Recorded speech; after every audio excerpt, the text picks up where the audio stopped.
ছিলাম বাইরে অন্য কিছু খেয়ে নেব, কিন্তু এত গরম পড়েছে ভালো লাগছে না বলে তাই চা আর মুড়ি খেয়ে আমি তো রেডি হয়ে গেলাম। এবার রেডি হয়ে আমি এসেছি একটা জলের বোতল নিতে। আর বাইরে বেরালেই আমার লাগে একটা জলের বোতল, আর জল শেষ হয়ে গেলে তারপর তো আমি কিনে নিই জলের বোতল নিয়ে। এবার আমি বাইরে বেরিয়ে নিয়ে চলে এসেছি আমার মাসকাবাড়ি মাল, ডাল, এদিকে ছোলা, এদিকে সিউমুই, এদিকে হচ্ছে জ্যাম, এদিকে পেস্ট, পোস্ত, সর্ষের তেল, রিফাইন তেল, গুগলি বিস্কুট আর মাথার নারকেল তেল আমি নিয়ে এসেছি।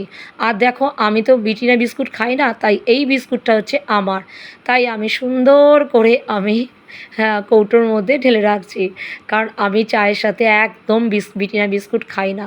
কিন্তু লোকের বাড়িতে গেলে কী করবো বলো, লোকের বাড়িতে তো আর না করা যায় না, তাই ইচ্ছা না থাকলেও খাবো। আর লোকের বাড়ি আর নিজের বাড়ি অনেক তফাৎ রয়েছে, সেই জন্য নিজের বাড়িতে বলে আমি গুগলি বিস্কুট খাই চায়ের সাথে। আর তোমার আরও অন্যরকম বিস্কুট খাই, যেরকম মানে বিটিনা ছাড়া গুড ডে বিস্কুট খাই। আমি তো এখন 4-5টা বিস্কুট খেয়ে নেবো, কারণ আমি সকালে টিফিন করি না বলে। চলো আমার বিস্কুটটা আমি ভালো করে সুন্দর করে কৌটোর মধ্যে রেখে দিয়েছি। আর এইদিকে আমি রিফাইন তেলটা একদম বাড়ন্ত হয়ে গেছে, মাসের শেষ, তাই জন্য রিফাইন তেলটা আমি ঢেলে নেব। আর এখন তো রিফাইন তেল 1 কিলো তো থাকেই না, থাকে হচ্ছে 900 গ্রাম করে রিফাইন তেল। আর আমার রিফাইন তেলটা খুব লাগে, কারণ আমার ছেলে কলেজে যায়, পাস্তা, ম্যাগি, তারপর হচ্ছে চাউমিন, এগ রোল, এগুলো তো নিয়ে যেতে হয়, কারণ আমার ছেলে 2-2বার টিফিন নিয়ে যায়।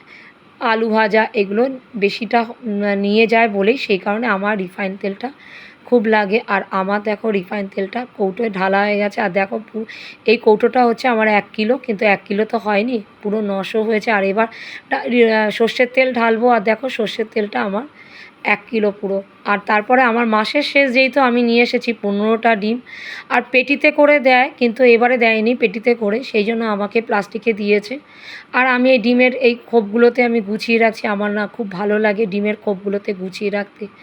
আমার তো আসে মাসের মানে প্রথমে ট্রে করে আসে, কিন্তু মাসের শেষ যেই সেই জন্য আমার এসেছে 15টা ডিম। আর আমি এই খোপগুলোতে সাজিয়ে রাখছি, কারণ আমাদের ঘরে খুব ইঁদুর রয়েছে, কোথায় ইঁদুর ফাটিয়ে দেবে, সেই জন্য আমি সুন্দর করে গুছিয়ে রেখে, আর এর মধ্যে ধরে 12টা। আর বাদবাকি ডিমগুলো আমি ফ্রিজের মধ্যেই মানে খোপগুলোতে রেখে দেবো। আমার তো ডিম থাকলে আর কিচ্ছু লাগে না, একটা ডিম সেদ্ধ করো, ডিমের অমলেট করো, ব্যাস ভাত খেয়ে নাও। চলো এবার আমার হাজব্যান্ড দেরি করে আসবে আর খিদে পায় আমার, সেই জন্য 4-5টা বিস্কুট খেয়ে আপাতত খিদেটা চাপিয়ে রাখি।